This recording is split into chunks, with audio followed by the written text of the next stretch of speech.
Hoje vamos estudar uma última tentativa para provarmos a existência de Deus e esse argumento chama-se argumento ontológico. Ora bem, a primeira coisa, e talvez a mais importante, porque as coisas gerais às vezes são as mais importantes, que podemos dizer em relação ao argumento que vamos trabalhar hoje, isto é, o argumento ontológico, é que se trata, ao contrário daqueles que temos vindo a trabalhar, nomeadamente o último com que eu iniciei esta aula, que deve ser atribuído, pelo menos a sua versão principal, a São Tomás de Aquino, o argumento que vamos trabalhar hoje é o argumento ontológico e é, portanto, um argumento a priori. O que é que isto quer dizer? Quer dizer que, ao contrário dos anteriores, é um argumento que não parte da constatação de uma realidade empírica, enfim, é um argumento trabalhado de forma independentemente da experiência. O mesmo é dizer, as premissas de que parte não são juízos de facto, digamos assim, não são premissas que correspondem à constatação de uma realidade experienciável fisicamente, como era, por exemplo, o caso do argumento cosmológico, em que se partia da ideia constatável de que tudo tem uma causa. Portanto, um argumento a priori, que tem várias versões, como verás, que foi batizado deste modo por um senhor chamado Immanuel Kant, já no século XVIII, portanto um digníssimo representante do movimento a que se atribuiu o nome Movimento das Luzes, ou do Iluminismo, um senhor com quem virás a cruzar-te nas aulas de ética, alguém que, assim, grosso modo, defende que a razão é capaz de impor a si própria as leis que admite como necessárias. Vamos ver o que é que isso quer dizer quando trabalharmos ética. Ora bem, no entanto, a primeira versão deste argumento leva-nos até ao século XI. Santo Anselmo é, efetivamente, a versão clássica do argumento, que depois virá a ter outras versões mais tarde, e é exatamente por isso a versão que trabalharemos hoje, a versão de Santo Anselmo. Vamos ver então quem foi Santo Anselmo, assim de uma forma também breve. Ora bem, Santo Anselmo nasceu na Lombardia, mais tarde tornou-se arcebispo de Cantuária, foi conselheiro de nobres e governadores por toda a Europa, foi o fundador da escolástica, que é um pensamento que domina, enfim, a escola que domina o pensamento medieval, filosófico medieval, e, portanto, um filósofo, um teólogo, e cuja obra principal, onde aparece o argumento que vamos analisar hoje, se chama Proslogion. Portanto, Proslogion é o texto onde vamos encontrar então o argumento ontológico e não só, e por isso mesmo porque é santo, diz que foi canonizado, salvo erro, por volta de 1163, salvo erro. Bom, o Proslogion, como eu dizia, é então o texto em que Santo Anselmo tenta tornar lógica as convicções, ou melhor, a fé. Tal como ele diz, vamos ver na formulação original, em jeito de oração, o que é curioso, nós depois mais tarde vamos transformar o argumento, vamos reformulá-lo na forma canónica, como temos vindo a fazer a propósito dos outros. No entanto, é interessante ver também a questão estilística, é que este argumento surge em tom de oração. Vamos então ver isso mesmo. Vejam como é que ele fala, ou melhor, como é que ele tenta provar a inevitabilidade da existência de Deus, porque é isso que está em questão, da ideia de Deus, concluirmos pela inevitabilidade da sua existência, da ideia. Reparem, daí ser um argumento a priori. Vejam bem, ele está a falar com Deus. Portanto, Senhor, tu que dás a inteligência da fé, dá-me, na medida do que consideras conveniente, a inteligência de que és como queremos e de que és aquilo que queremos. E de certo nós queremos que tu és algo maior do que o qual nada pode ser pensado.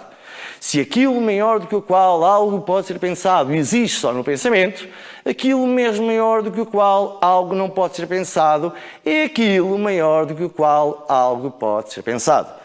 Mas certamente isto não pode ser. Existe, portanto, sem dúvida, no pensamento e na realidade, algo maior do que o qual nada pode ser pensado. Bom, antes ainda de dizer qual a estrutura mental que está por trás desta semi-oração, chamemos assim, eu gostava de reforçar esta ideia, até porque o lema do Santo Anselmo é exatamente este, tornar a fé inteligente, digamos assim. E cá está, esta expressão é fundamental para compreender o posicionamento filosófico de Santo Anselmo. Santo Anselmo entende a inteligência, a lógica, como uma extensão da fé. Portanto, trata-se de tornar aquilo em que se acredita uma evidência racional. E é isso que leva muitos filósofos a admirar o poder lógico deste argumento. Já vamos ver quem são esses admiradores. No entanto, grosso modo, o que nós devemos concluir deste argumento é que se trata de um argumento que, à semelhança do que podemos dizer de um quadrado, isto é, não podemos supor a existência de um quadrado sem supor necessariamente a existência de três ângulos internos, o que ele diz é mais ou menos isso. É que não podemos supor, não podemos pensar na ideia de Deus sem supor necessariamente a existência de Deus. É como que se a existência de Deus decorresse necessariamente da análise da ideia de Deus. E qual é a ideia de Deus? É a ideia de realidade maior do que a qual nada pode ser pensado. Ou seja, se Deus é a realidade maior do que a qual nada pode ser pensado, tem que existir necessariamente. Porquê? Porque existir na realidade, deste ponto de vista, é mais do que existir apenas no pensamento. Isto em termos gerais e sem estarmos preocupados em isolar a primeira premissa, a segunda premissa, a conclusão que vamos fazer daqui a pouco. Portanto, vamos reformular o argumento de forma canónica para, não obstante se trate de um argumento válido, segundo a lógica proposicional, já o mesmo provavelmente não podemos dizer em relação à sua solidez. Isto é, podemos discutir se as premissas são ou não são verdadeiras. Já vamos ver isso quando reformularmos o argumento então na forma canónica. Para já, eu proponho que vejamos um vídeo, uma espécie de teaser, não é? Um momento provocatório para que depois então pensemos com mais dados ainda. Então, até já.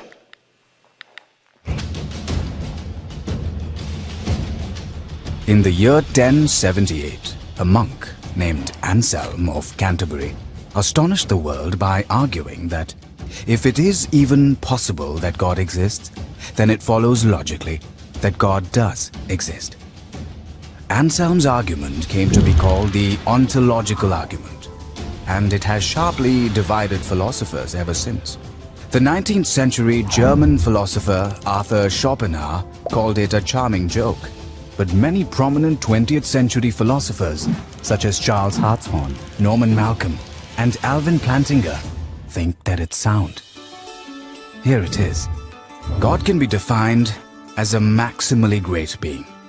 If something were greater than God, then that being would be God. And in order to be maximally great, a maximally great being would have to be all-powerful, all-knowing, and morally perfect in every possible world. Possible worlds are simply ways the world could have been. To say that something exists in a possible world is just to say that if the world were that way, then the thing would have existed. For example, even though unicorns don't exist in the actual world, it seems at least possible that they could have. So we can say that unicorns exist in some possible world. On the other hand, a married bachelor does not exist in any possible world because the idea of a married bachelor is logically incoherent. It could not possibly exist. So if it is possible that a maximally great being exists, then we can say that he exists in some possible world. But wait, a maximally great being would not really be maximally great if it existed in only some possible worlds. To be maximally great, it has to be all-powerful, all-knowing, and morally perfect in every possible world. So think about it. If a maximally great being exists in any possible world, then it exists in every possible world.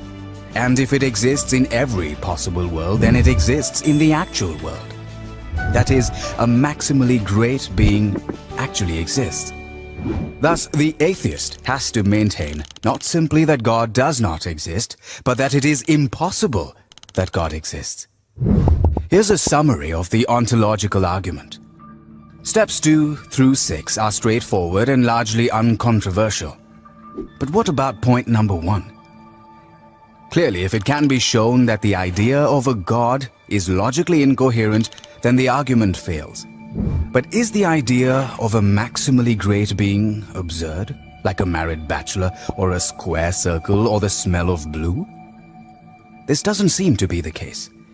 The notion of an all-powerful, all-knowing, morally perfect being that exists in every possible world seems to be a perfectly coherent idea. But couldn't we parody this argument and make it work for anything? Why not say, it's logically possible that a maximally great pizza exists.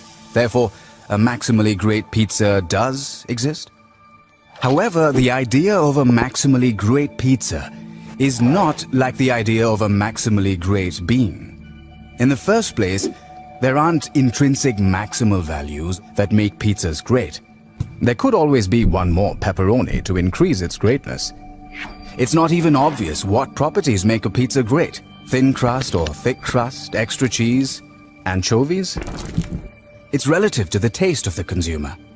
In the second place, a maximally great pizza would have to exist in every logical possible world. But that would mean that it couldn't be eaten. So it wouldn't really be a pizza, because a pizza is something you can eat. The idea of a maximally great pizza turns out not to be a coherent idea. The idea of God, on the other hand, is an intuitively coherent idea. Therefore, his existence is a possibility. And the ontological argument shows that if God possibly exists, then God actually exists. Muito bem. Vamos então reformular o nosso argumento para ver que se trata efetivamente de um esforço de lógica rigoroso, no fundo, para provar que não podemos negar razoavelmente a existência de Deus. Isto é, de que se admitirmos que Deus existe no pensamento e que a ideia que temos de Deus corresponde à ideia de que nada maior do que Ele se pode pensar, temos que admitir necessariamente a sua existência. Enfim, é efetivamente um exercício de lógica rigoroso que supõe aqui na segunda premissa aquilo que nós em lógica chamamos redução ao absurdo. Passo a explicar. Parte-se do princípio que existir na realidade é mais do que existir no pensamento. Ou seja, e se Deus não existir na realidade, então haveria qualquer coisa maior do que Deus, que por definição é a maior coisa do que a qual nada pode ser pensado. Logo, seria absurdo admitir uma realidade maior do que Deus. Isto é, se admitíssemos a hipótese que Deus não existisse na realidade. Ora bem, é efetivamente um argumento válido, segundo a lógica proposicional. Quer isto dizer que se admitirmos a verdade das premissas, temos que admitir a necessidade da conclusão que decorre dessas mesmas premissas e, de facto, entre os admiradores deste argumento, não é por acaso estamos hoje aqui em pleno século XXI a falar dele, entre os vários admiradores deste argumento, vamos desde logo encontrar no século XIII um teólogo britânico chamado Scoto,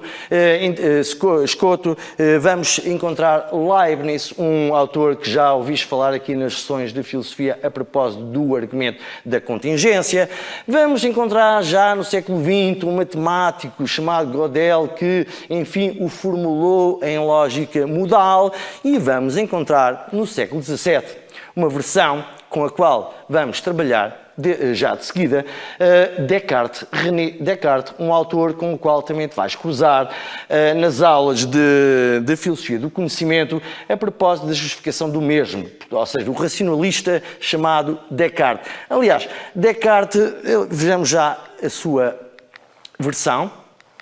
A versão de Descartes, no fundo, logicamente, a estrutura é a mesma, com a diferença de que Descartes não fala de um ser maior do que o qual nada podemos pensar, mas sim de um ser perfeito. Ou seja, Descartes parte também da constatação de que tem uma ideia de ser perfeito em si mesmo. Portanto, ele fala em ideias inatas, não fala em ideias a priori. Mas pronto, tem uma ideia de ser perfeito que só poderia ter vindo do próprio ser perfeito. Porquê? Isto aqui é a antecâmara do argumento, digamos assim.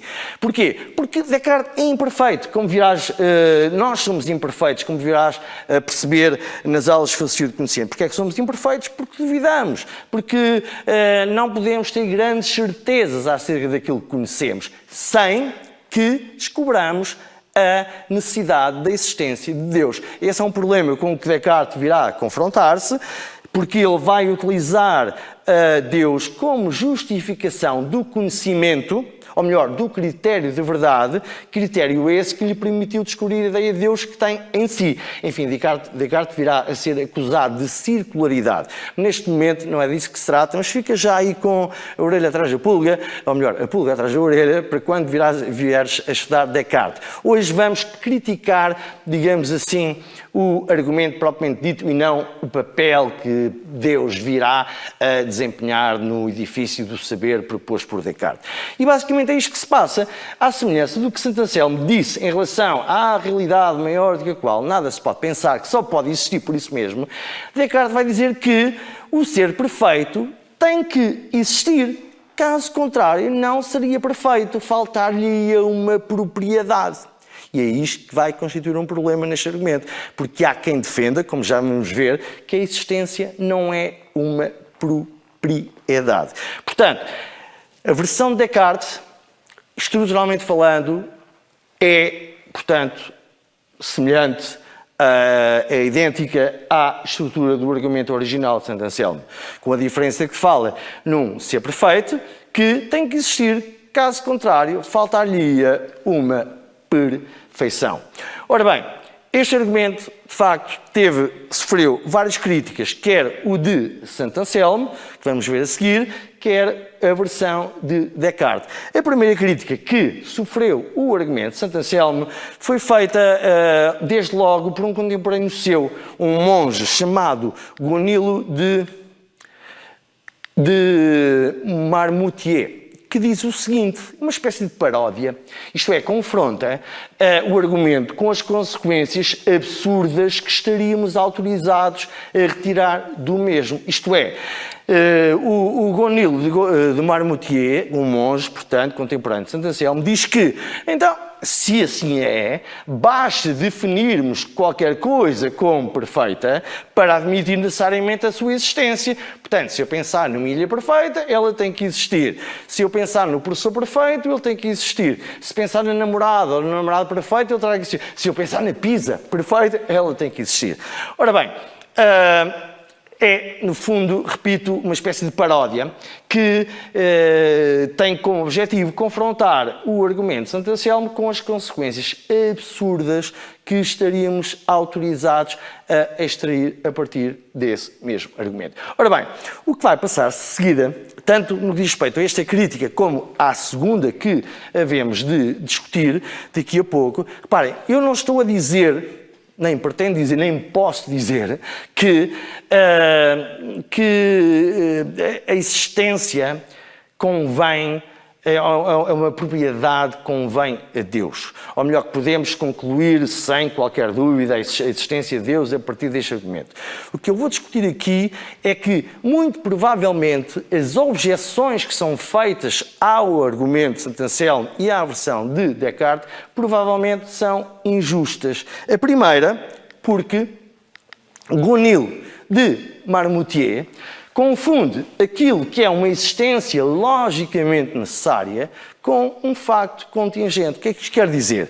Quer dizer que a perfeição, ou melhor, a existência de um ser perfeito é um conceito que decorre da análise da ideia de ser perfeito. Portanto, trata-se de uma existência logicamente necessária. É como que eu não posso pensar num ser perfeito que não existe. Ainda que seja uma ideia discutível, o que não é discutível é que a ideia de ilha perfeita é um facto contingente. A ilha perfeita pode existir, mas pode não existir. Como a Pisa perfeita pode existir, como pode não existir. Mas, o que é uma ilha perfeita? Com pessoas? Sem pessoas? Bom, atendendo ao modo como temos vindo a tratar a natureza, eu diria que uma ilha perfeita é uma ilha sem pessoas. Mas, enfim, isso é discutível. Portanto, a existência de uma ilha perfeita não decorre de qualquer ideia de ilha perfeita, que muito provavelmente variará de pessoa para pessoa. Portanto, é injusto, digamos assim, de forma pouco técnica, meter no mesmo saco a ideia de um ser perfeito e a ideia de ilha perfeita, que é um facto contingente, isto é, pode existir, mas podia não existir. Mais tarde, então, Kant, também em forma de argumento, vem criticar a versão de Descartes. E a crítica de Kant vai no sentido de dizer que a existência não é uma propriedade. O que quer dizer é que a existência não é uma propriedade real, à semelhança da propriedade da omnipotência, da omnisciência, etc. O que Kant quer dizer é que a existência não é uma propriedade como ser azul, não é? Há objetos que são azuis e há objetos que não são azuis. Muito basicamente, o que Kant quer dizer é que a existência não é uma propriedade. Ou seja, Kant está a utilizar o conceito de existência no sentido como o conceito de ser numeroso. Eu se disser que os mosquitos são numerosos, eu não estou a dizer que ser numeroso é uma propriedade de um mosquito. O que estou a dizer é que há múltiplas instâncias, plataformas, se quiserem, que exemplificam o atributo ou a propriedade de ser mosquito. Ou seja, o que Kant quer dizer é que primeiro Deus teria que existir para podermos atribuir propriedades. É uma noção muito ortodoxa, muito apertada do conceito de existência, que também, diria eu, em defesa de Descartes e à boleia de um senhor chamado Colin McGinn, que confessa a sua admiração pelo argumento, não obstante, enfim, tinha algumas reservas em relação à ideia de que possamos extrair a existência, enfim, do conceito de perfeição. Mas, enfim, à boleia de McGinn, portanto, um professor consideradíssimo, célebre e com bastante pedigree, digamos assim, a existência pode ser vista como uma propriedade. Não é uma propriedade neste sentido. Porquê? Porque a ideia de instância já supõe a ideia de existência. Eu, quando digo os mosquitos existem, ou os tigres existem, que é o exemplo que ele dá, eu não estou a dizer que a existência é um atributo dos... ou melhor, eu estou a dizer que os tigres... ou melhor, estou a dizer que há instâncias que exemplificam a propriedade de ser tigre. O mesmo é dizer, quando se fala em instâncias, no fundo já estamos a supor a existência.